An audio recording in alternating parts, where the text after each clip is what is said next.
अस्सलाम वालेकुम friends, welcome to my YouTube channel. आज हम रेट्रोवायरस, एड्स, HIV इसको डिस्कस करने जा रहे हैं।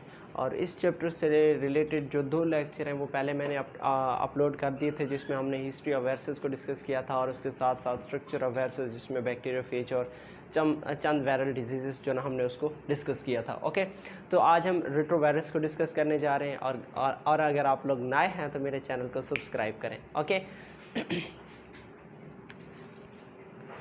देखो, अगर हम बात करें रेट्रोवायरसेस की, तो जितने भी मोस्ट रेट्रोवायरस हैं वो RNA वायरस होती हैं, RNA वायरसेस होती हैं। ओके, मतलब ये कि इनमें जो जीनोम होता है, जीनोम वो क्या होता है, RNA होता है। ओके, हमने 2 टाइप के वायरसेस की बात की थी कि एक होते हैं DNA वायरसेस और एक होते हैं RNA वायरसेस। ओके, DNA और RNA वायरसेस।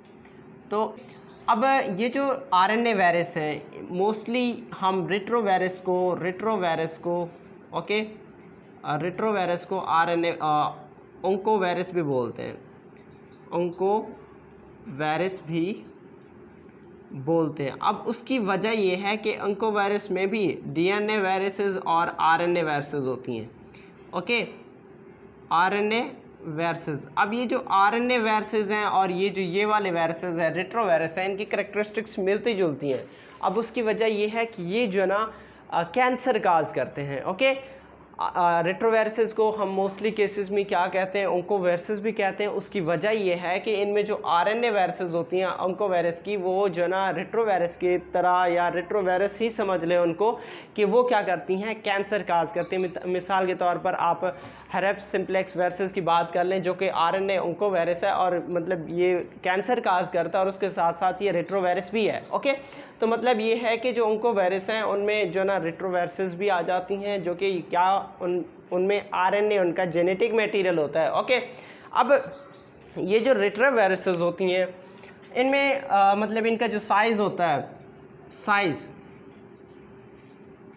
वो 100 नैनोमीटर होता है। और उसके अलावा ये क्या होती हैं, स्फेरिकल होती हैं।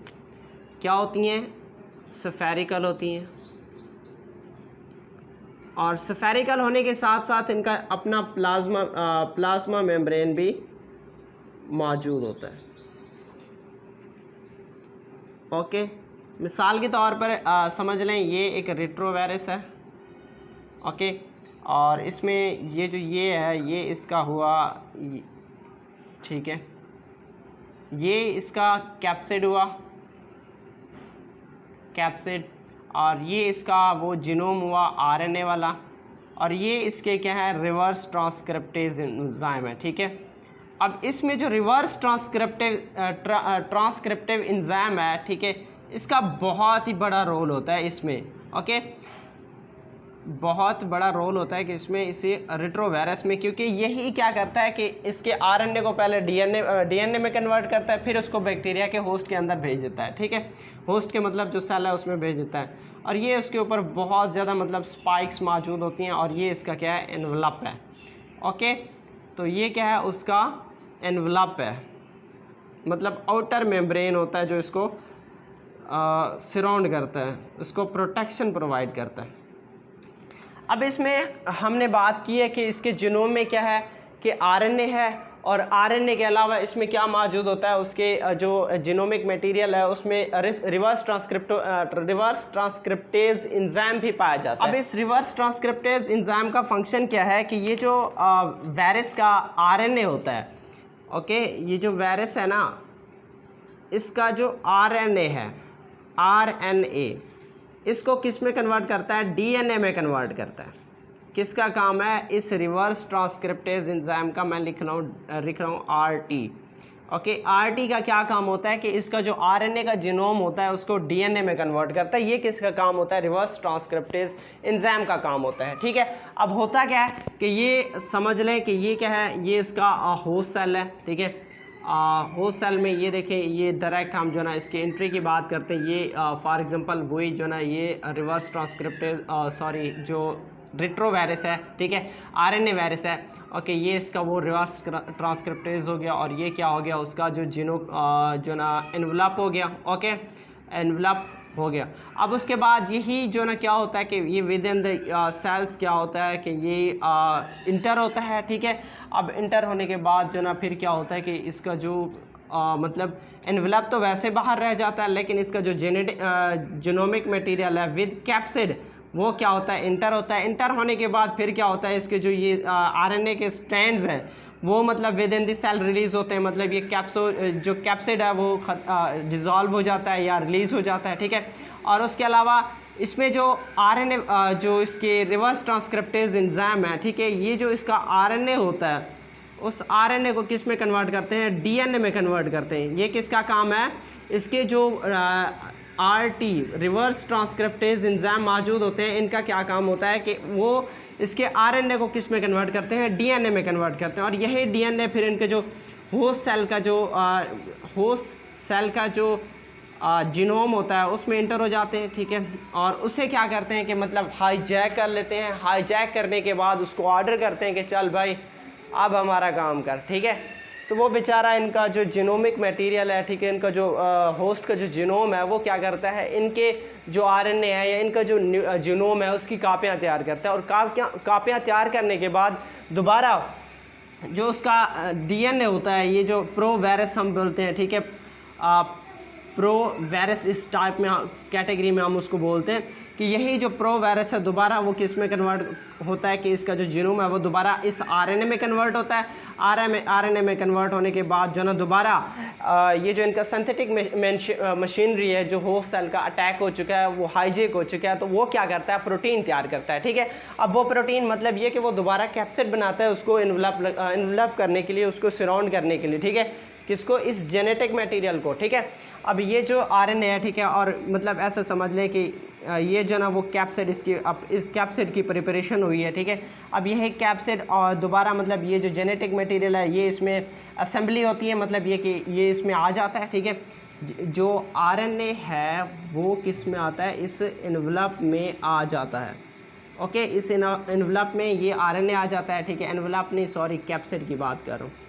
ओके, ये जो कैप्सिड है ये इसमें आ जाता है। ओके, अब इस केस में क्या होगा कि ये देख लें कि दोबारा ये वही कैप्सिड, ये आरएनए और ये रिवर्स ट्रांसक्रिप्टेज एंजाइम, फिर क्या होता है कि यही जो ना ये मेम्ब्रेन से ऐसे बाहर रिलीज़ होता है। आई होप यहाँ शायद नज़र ना आ रहा होगा, ठीक है ना हो, ठीक है। अब इसमें क्या होता है कि जो ना ये दोबारा इसके इर्द गिर्द क्या आ जाता है, ऐसे इन्वलप आ जाता है, ठीक है। ये वही इसका जो जेनेटिक मटेरियल है वो, और ये उसके जो ना स्पाइक्स शायद नज़र ना आ रहा हो। ओके, मतलब ये कि दोबारा थोड़ा सा समझा देता हूँ कि ये वो क्या था, रेट्रोवायरस था। उसने क्या किया, वो मेम्ब्रेन में उसकी इन्फ्यूजन हुई, मतलब इसका जो जेनेटिक मटेरियल है, पेनिट्रेशन, वो तो सब कुछ पता है कि सबसे पहले क्या होती है, एब्जॉर्प्शन होती है, एब्जॉर्प्शन के बाद फिर क्या होती है, पेनिट्रेशन होती है। ओके, अब पेनिट्रेशन में ये वीडियो पहले से हम बना चुके हैं। ओके, तो इसमें क्या होता है कि इसका जो जेनेटिक मटेरियल है वो क्या होता है, within the cell enter होता है, ठीक है। और इसका जेनेटिक मटेरियल क्या होता है, आरएनए होता है, ठीक है। अब वो आरएनए क्या होता है, इसके जो ना within the cell enter होता है, और इंटर होने के बाद जो रिवर्स ट्रांसक्रिप्टेज एंजाइम है उसके आरएनए को किस में कन्वर्ट करता है, डीएनए में। और इसी डीएनए को फिर वो जो बैक्टीरिया यानी जो भी, सॉरी, इस केस में रेट्रोवायरस में हम होस्ट की बात करेंगे, जो कि आप मैंस की बात कर लें या फिर जो ना दूसरे किंगडम एनिमिलिया की बात कर लें। ओके, तो इसमें क्या होता है कि उसका जो जेनेटिक मटेरियल होता है वो किस में चला जाता है, ठीक है। उनके जो होस्ट का जीनोम है उधर चला जाता है, उसको हाईजैक कर लेता है। हाईजैक करने के बाद उसको बोलता है चल बेटा आप मेरी कापियाँ तैयार कर, ठीक है, अब मेरा काम कर। वो काम करता है, ठीक है। और उसकी जो आरएनए की कापीज़ हैं वो मतलब बहुत ज़्यादा बना देता है। बनाने के बाद फिर उसकी असेंबली होती है, मतलब जो प्रोटीन है उसकी सिंथेसिस होती है, और उसी में जो उनका जो आरएनए है वो उन कैप्सिड, मतलब जो प्रोटीन कैप्सिड भी प्रोटीन की बनी हुई होती है ना, तो वो कैप्सिड में चले जाते हैं, ठीक है। कौन, आरएनए। और उसके बाद जो ना फिर क्या होता है कि जो ना एक्सफोल्डिंग होती है मेम्ब्रेन की, ठीक है। जो होस्ट का मेम्ब्रेन है उससे वो क्या करते हैं, बाहर निकलते हैं, और बाहर निकल कर फिर जो दूसरे सेल्स हैं उन पे जाके वो क्या करते हैं, अटैक करते हैं, ठीक है। अब इसमें जो रेट्रोवायरस है, उस रेट्रोवायरस में जो कॉमन वायरस पाया जाता है, ठीक है, वो है एड्स, ठीक है। मतलब कौन सी कॉमन डिजीज़ होती है, वो है एड्स। ओके, अब एड्स आपको पता है कि ये क्या है,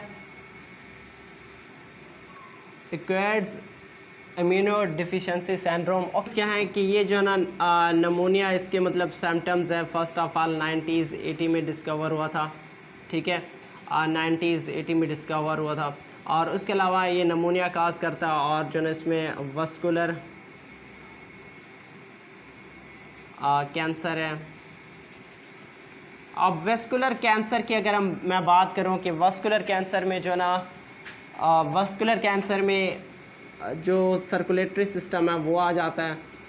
ओके, क्या आ जाता है? सर्कुलेटरी सिस्टम आ जाता है। अब सर्कुलेटरी सिस्टम में दो सिस्टम होती हैं, एक होता है वो लैम्फ सिस्टम वाला, ठीक है, मतलब ब्लड वेसल्स वाला, ओके, ब्लड वेसल्स वाला, और साथ में जो ना जो लिम्फेटिक वेसल्स हैं, चलो मैं यहाँ लिख रहा हूँ ब्लड, ओके, एक तो ब्लड वेसल्स आ जाती हैं और एक कौन सा आ जाता है? लिम्फेटिक, ये नज़र ही ना आंदा व्यासी लिम्फेटिक्स, है लिम्फेटिक वेसल्स। ओके, अब ये जो लिम्फेटिक वेसल्स हैं या ब्लड वेसल्स हैं, इनमें कैंसर मतलब वो काज होता है। एक और बात है कि ये जो लिम्फेटिक वेसल्स है यहाँ कैंसरस आती है, कैंसरस मतलब कैंसर के सेल्स आ जाते हैं या यहाँ कैंसर काज हो जाता है एड्स की वजह से।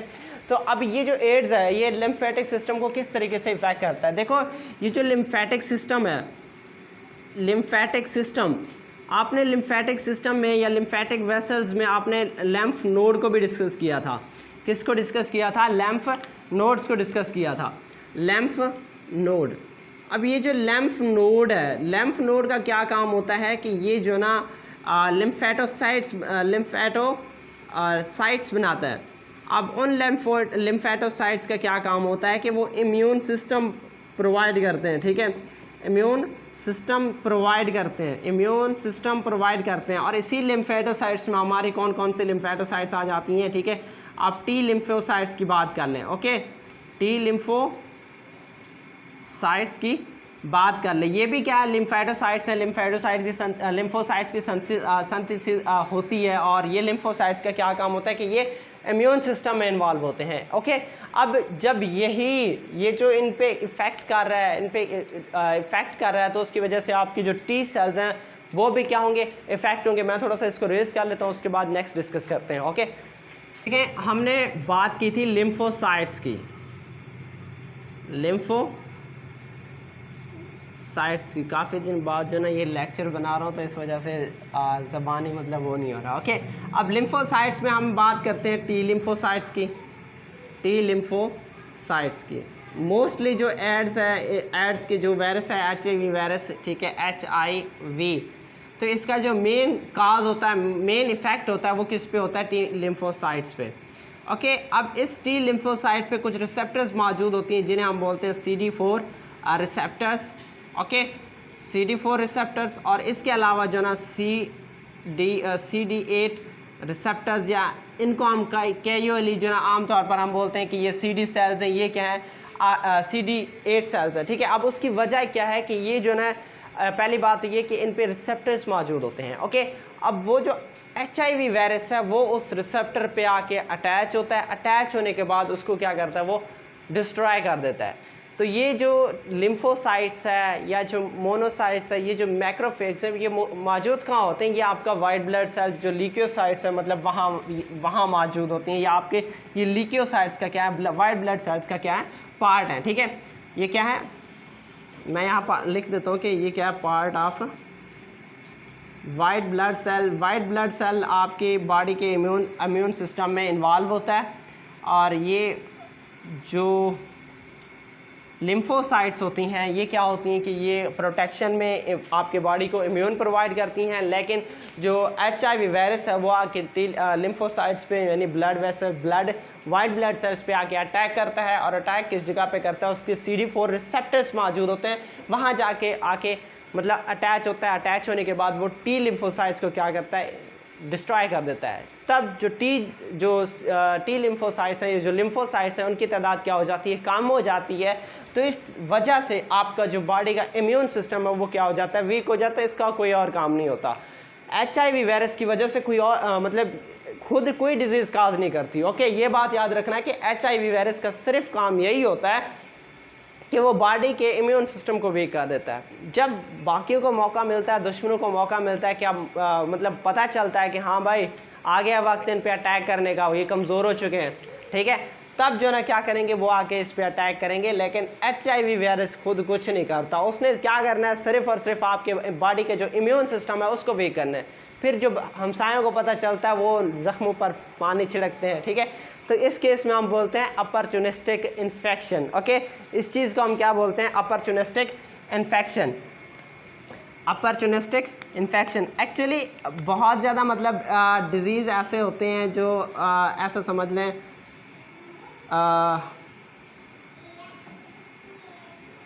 ठीक है, मतलब बहुत ज़्यादा मैक्रो ऑर्गेनिज्म की बात कर लें, ठीक है, बहुत ज़्यादा मैक्रो ऑर्गेनिज्म की बात कर लें। मिसाल के तौर पर अब बहुत ज़्यादा में बैक्टीरिया भी आ जाते हैं, ओके, प्रोटोजोन्स भी आ जाती हैं। बहुत ज़्यादा प्रोटोजोन्स क्या है, मैक्रो ऑर्गेनिज्म है, ठीक है। प्रोटोजोन्स की बात कर लें, फंजाई की बात कर लें, ओके, इसी तरीके से और भी वायरसेस हैं बहुत ज़्यादा। तो उन सबको खबर चल जाता है कि ये बंदा वीक हो चुका है, अब हमारा सिस्टम, हमारा जो कारोबार है वो शुरू हो गया। तब क्या करते हैं, वो आके इस पे अटैक करते हैं, ठीक है। किस केस में, जब आपके बॉडी का इम्यून सिस्टम वीक हो जाता है, तब क्या करते हैं कि बहुत ज़्यादा bacteria, fungi, viruses, macro organism क्या करते हैं, आपकी बॉडी पे आके अटैक करते हैं। अटैक करने के बाद आपको मुख्तलिफ़ किस्म की बीमारियों में वो मुब्तला करते हैं। और एग्जांपल के तौर पर हम ले लेते हैं कि ये हरेप्स सिम्प्लेक्स वायरसेस की बात कर लो, ठीक है, हरेप्स, ठीक है, हरेप्स सिम्प्लेक्स वायरस। अब ये तो वायरस की वजह से ही काज होता है, ठीक है। इसी तरीके से अगर हम बात करें कैंडिडाइसिस, ओके, ये कैंडिडा एल्बिकेंस की वजह से काज होता है, मतलब ये फंजाई है, ठीक है। और इसी तरीके से जो ना टॉक्सोप्लाज्मोलाइसिस है या प्लाज्मोसिस की बात कर लें, ठीक है। अब वो क्या होता है कि ये एक प्रोटोजोन्स की वजह से होता है, ठीक है, प्रोटोजोन्स की वजह से काज होता है, ठीक है। अब इसी तरीके से इन्फ्लुएंजा है, वो हेपेटाइटिस की वजह से काम होता है, बहुत ज़्यादा है, ठीक है। बैक्टीरिया, फंजाई बहुत ज़्यादा क्या करते हैं कि आके इन्फेक्शियस डिजीज़ के तौर पर काम करते हैं जब आपकी जो बॉडी का इम्यून सिस्टम होता है वीक हो जाता है, ओके। और यही आपके जो सेंट्रल नर्वस सिस्टम पे भी HIV आके अटैक करता है, ठीक है। और उसकी एग्जांपल में हेपेटाइटिस आप C की बात कर लें, ठीक है, और एनसेफेलाइटिस की बात कर लें, ओके। अब मैं यहाँ लिख लेता हूँ कि एनसेफेलाइटिस की बात कर लें कि ये क्या करता है कि आपके सेंट्रल नर्वस सिस्टम को ब्रेक डाउन करता है, मतलब उसमें मुख्तलिफ़ किस्म के डिजीज़ काज करता है, ओके। उसके बाद नेक्स्ट जो टॉपिक है वो है हेपेटाइटिस। सो हेपेटाइटिस को डिस्कस करते हैं। आपको पता है कि हेपेटाइटिस क्या है, कि इन्फ्लेमेशन ऑफ लीवर, आपके लीवर में स्वेलिंग हो जाती है, एक्सेट्रा, और भी बहुत किस्म की मतलब इसमें सिम्टम्स आ जाती हैं, ओके। तो हेपेटाइटिस ये भी किसकी वजह से होता है, वायरस की वजह से होता है, ठीक है, वायरसेस की वजह से, ओके। वायरसेस और वो भी कौन से वायरसेस हैं, RNA वायरसेस की वजह से होती है। और ये है क्या, inflammation of liver, inflammation of liver, okay. अब इसमें कॉजेटिव एजेंट्स क्या हैं, यही मतलब ये जो आपके वायरसेस हैं, ओके। अब इसमें अगर हम हेपेटाइटिस के सिम्टम्स की बात करें, ये क्या है, एब्डोमिनल पेन है, जॉन्डिस है और लिवर इनलार्जमेंट, क्योंकि आपके लिवर की स्वेलिंग हो जाती है, ओके। उसके बाद क्या है कि जो ना ये माइल्ड भी हो सकती है, छोटे से टाइम के लिए भी हो सकती है, मतलब हल्की सी भी हो सकती है, एक्यूट भी हो सकती है, शदीद भी हो सकती है, ओके। अब मुख्तलिफ़ किस्म के हेपेटाइटिस की मतलब टाइप्स होती हैं, G तक टाइप्स होती हैं, A से लेकर G तक। अब हेपेटाइटिस A क्या है, एक्चुअली हेपेटाइटिस A क्या है, ये भी एक इन्फेक्शियस हेपेटाइटिस है, काफ़ी ज़्यादा स्ट्रिक्ट है, ओके। अब इतना ज़्यादा वायरुलेंट भी नहीं है ये, ओके। अब इसमें ये क्या है कि ये हेपेटाइटिस, इसका कॉजेटिव एजेंट कौन है, वो है RNA वायरस। और RNA वायरस जो है वो क्या है, लेस डेवलप है, इतना ज़्यादा स्ट्रिक्ट नहीं है, मतलब इसके इर्द गिर्द क्या है, जो मेम्ब्रेन होती है वो नहीं है, ओके। और ये क्या होता है, लेस वेरुलेंट होता है, मतलब ये मैंने बोला है कि ऐसे जो ना इन्वेलप नहीं होता, ओके। ये फॉर एग्जांपल ये इसका जो ना ये कैप्सिड है, और ये उसका जेनेटिक मटेरियल है और ये इन्वेलप है। तो ये envelope in the case of hepatitis नहीं मौजूद होता। ओके, सिर्फ कैप्सिड होता है, कैप्सिड के अंदर क्या होता है, जो जेनेटिक मटेरियल है वो होता है। अब उसके बाद जेनेटिक मटेरियल में क्या है, आरएनए। ओके, अब उसके बाद क्या है, हेपेटाइटिस है। हेपेटाइटिस क्या है, इसको हम सीरम हेपेटाइटिस, हेपेटाइटिस बी है, इसको हम सीरम हेपेटाइटिस भी बोलते हैं। और ये किसके ज़रिए, सीरम हम इसलिए बोलते हैं कि ये ब्लड, बॉडी फ्लूइड, इनके ज़रिए क्या होता है, ये ट्रांसफ़र होता है from one organism to another organism, from मतलब मेल से फीमेल में या जो नेक्स्ट जनरेशन है उसमें इस तरीके से मुंतकिल होता है। ठीक है, सीरम के ज़रिए। Exchange of body fluids, serum, breast feeding, sexual contact, birth from mother to child. ठीक है, अब मदर से चाइल्ड में भी ये मुंतकिल होता है। ओके, अब जेंडिस और इसके मतलब सिम्टम्स क्या हैं, उसमें जेंडिस है, हेपेटाइट है, और ये रिकवर हो सकता है और ये कम्प्लीटली मतलब इसमें जो ऑर्गेनिज्म है वो उसका जो इम्यून सिस्टम है वो कम्प्लीटली खुद को रिकवर कर लेता है। ओके, अब उसके बाद हेपेटाइटिस सी है। Hepatitis C from mother to child मुंतकिल होता है और इसको हम non hepatitis A, non hepatitis B, इनमें हम इसको हम ऐसे बोलते हैं। ओके, अब उसके बाद ड्यूरिंग प्रेगनेंसी ये क्या होता है, मुंतकिल होता है। और उसके बाद जो है ये आफ्टर कंटैक्ट्स, ठीक है, अब सेक्सुअल कंटैक्ट्स या फिर जो ब्लड की स्क्रीनिंग है या फिर जो ना आप टिश्यू या आर्गन, तो स्क्रीनिंग के बाद होती है। ओके, अब नेक्स्ट क्या है कि ये भी आरएनए वायरस है और ये नॉन इन्वेलप्ड वायरस है और ये लेस वेयर है। मतलब ये कि किस से मिलता जुलता है, हेपेटाइटिस ए से, वो भी क्या है, आरएनए वायरस है और नॉन इन्वेलप्ड है। तो ये भी आरएनए वायरस है और नॉन इन्वेलप्ड है। ओके, अब उसके बाद हेपेटाइटिस डी, ये क्या है कि डेल्टा हेपेटाइटिस है। ठीक है, और उसके बाद क्या है कि ये जो ना हेपेटाइटिस ई, ये क्या है, किसकी वजह से काज होता है, पिग्स की वजह से। मतलब pigs are the sources of hepatitis E और transmitted through the faeces. Okay, faeces of organism, मतलब फीसिस के साथ कंटैक्ट जब होता है तब जो ना ये क्या होता है कि हेपेटाइटिस ई काज हो सकता है। ओके, अब उसके बाद जो ना ये हल्बर और कोवर्कर्स ने ये डिस्कवर किया था कि ये पिग्स की वजह से होता है। ओके, अब उसके बाद जो नेक्स्ट है वो है हेपेटाइटिस एफ एंड जी। तो hepatitis F and G are, इनके जो कॉजेटिव एजेंट्स हैं वो क्या है, नामालूम है। तो इंशाल्लाह मिलते हैं नेक्स्ट वीडियो में, तब तक इजाज़त चाहता हूँ। ओके, अल्लाह।